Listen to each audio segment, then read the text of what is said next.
All right, y'all. Today we're going to be talking about indirect proofs. So we're going to be contradicting a statement in order to prove something else. So indirect reasoning is when we eliminate all but one conclusion so that final conclusion must be true. All right. So let's think about an example of this. Let's say you're in a math class and you have tests, quizzes, and homework. All right. And let's say that your average for the class is a B. Now, you're wondering why your average for the class is not an A. So you look at the test that your teachers gave back to you, and your test average is an A. So it can't be because of your test. Your quizzes average is an A, so it can't be because of the quizzes, but we don't know what the homework average is. Well, we've eliminated tests, so that's not the reason your average is a B. We've eliminated quizzes, so that's not the reason that your average is a B. Then it has to be the homework. All right, so that's indirect reasoning. We eliminated the possibility that your test was bringing your average down. We eliminated the possibility that your quizzes was bringing the average down. And so the only conclusion left is that your homework is what's bringing your average down. So make sure you do your homework. All right. An indirect proof is going to be a proof that uses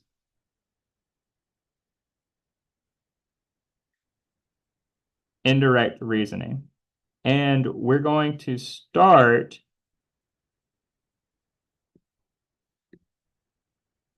an indirect proof by contradicting the statement that we're trying to prove.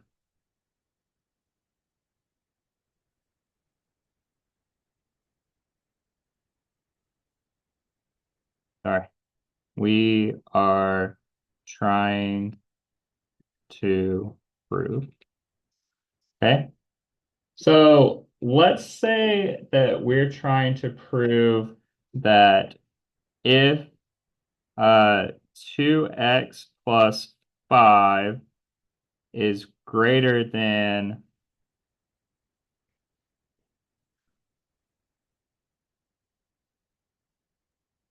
15, then x has to be greater than 5. Okay. Well, if we're going to prove this by contradiction, then we're going to say assume x is not greater than 5. Well, what's not greater than 5? That would mean x is less than or equal to 5. Okay? So that's how we would start a proof by contradiction. All right? If x is equal to 5,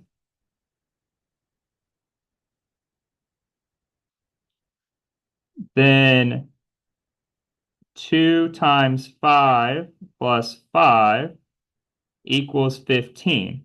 And that's not greater than 15.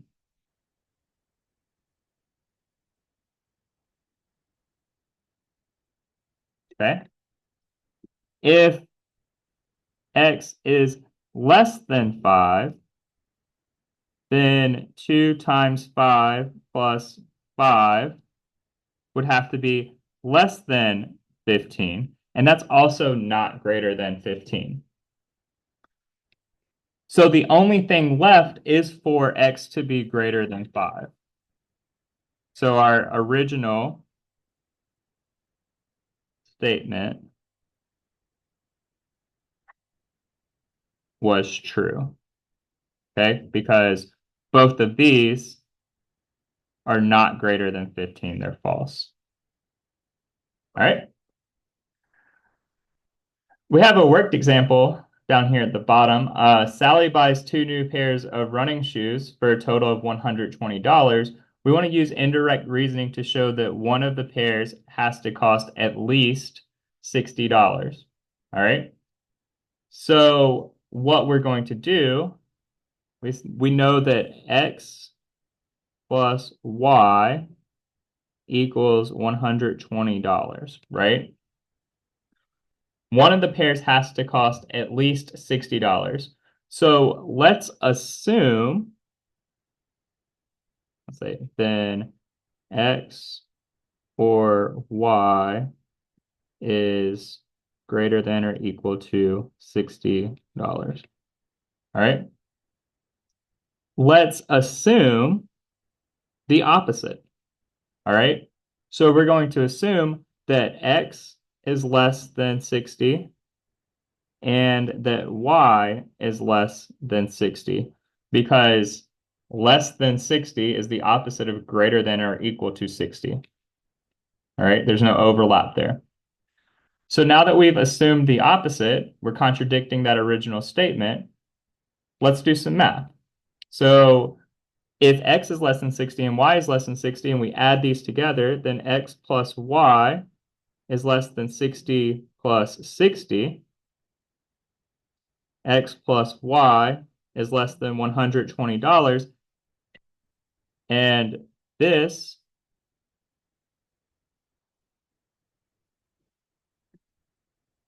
is not equal to 120.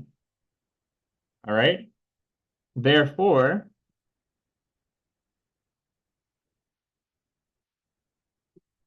our original statement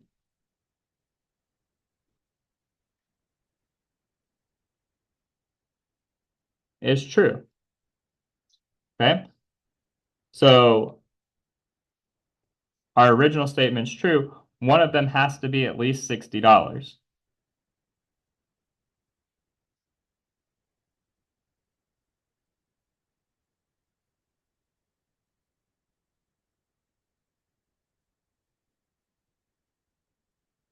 Now we can think about this in terms of money as well.